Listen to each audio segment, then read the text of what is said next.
Partai Golongan Karya menargetkan sebanyak 20% atau sekitar 120 kursi di DPR RI Senayan pada pemilu legislatif 2024 mendatang.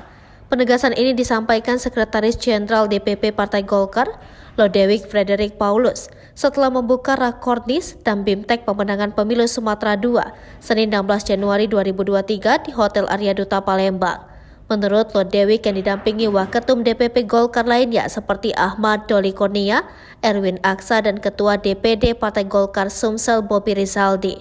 Sekalian, hari ini saya mewakili Ketua Umum baru saja membuka Rakornis dan Bimtek dari pemenangan pemilu Sumatera II, meliputi Provinsi Bengkulu, kemudian Jambi, Babel, Sumatera Selatan, dan Lampung.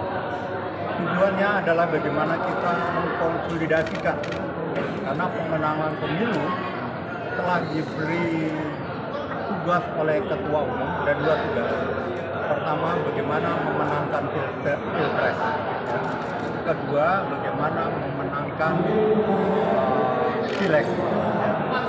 Dan tentunya pilkada. Tapi ini kita fokus kepada Pileg, kemudian Pilpres.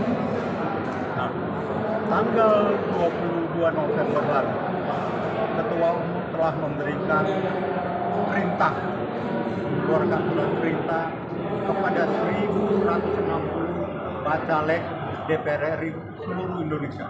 Artinya kekuatan kita 200%.